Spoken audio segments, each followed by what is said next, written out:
Assalamualaikum guys. Jumpa lagi dengan Chanel Tukang Ulin. Beberapa hari yang lalu, kita ulin ke Situ Sanghyang. Tempat wisata yang asri, sejuk, dan nyaman juga terjangkau. Situ Sanghyang berada di Jalan Cibalanari. Tepatnya di Desa Cilolohan, Kecamatan Tanjung Jaya, cocok sekali untuk bersantai bersama keluarga, saudara, atau sahabat-sahabat. Jarak dari Tasikmalaya kota lumayan dekat, hanya 26 km. Di sana kita bisa menikmati keindahan panorama alam, air yang jernih, mau naik rakit juga bisa.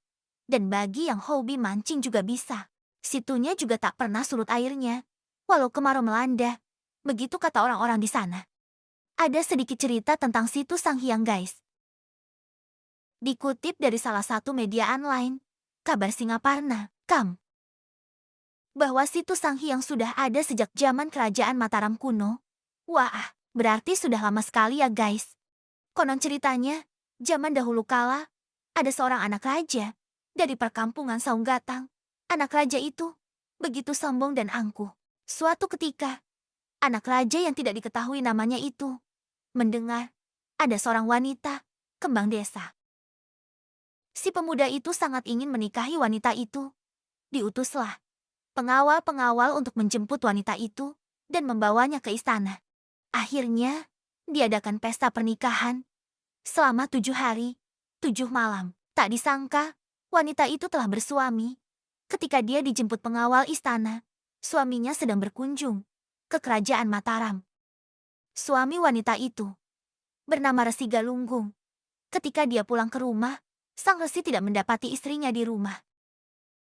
Akhirnya sampailah berita pernikahan itu di telinga sang resi. Dengan penuh amarah dan sakit hati, dia pergi menuju istana.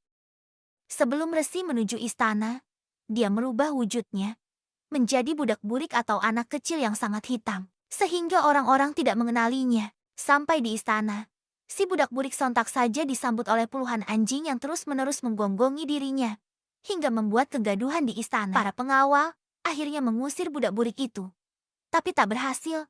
Anak hitam itu tetap memaksa meminta anak raja itu keluar untuk menemui dirinya. Tentunya, hanya penolakan yang anak hitam itu dapatkan, dan para pengawal pun tetap mengusirnya. Kemudian anak hitam itu menancapkan 7 lidi di tanah, sambil berkata, jangan ada seorang pun yang mencabutnya, dan tentunya membuat para pengawal semakin marah.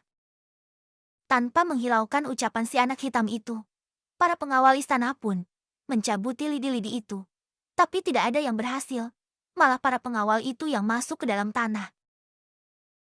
Mendengar itu, akhirnya anak Raja Saunggatang keluar dan dia mencabut lidi. Pas di lidi ke-7. Dan, apa yang terjadi? Ketika lidi dicabut, keluar air begitu derasnya, hingga akhirnya menenggelamkan kampung Saunggatang, beserta seluruh penduduknya.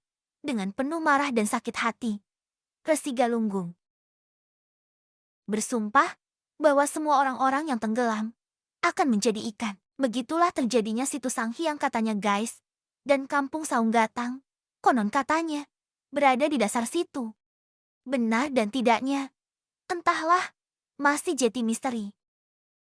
Cerita apapun di balik itu, Situ Sanghyang adalah tempat wisata yang bisa teman-teman kunjungi. Suasananya asri, alami, dan sejuk. Wajib jadi referensi wisata teman-teman. Oke guys, itu sedikit dongeng tentang Situ Sanghyang.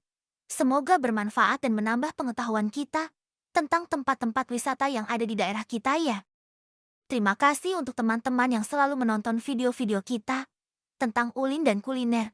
Jangan bosan ya. Juga jangan lupa like, komen, share, juga subscribe channel kita ya, Kru Tukang Ulin.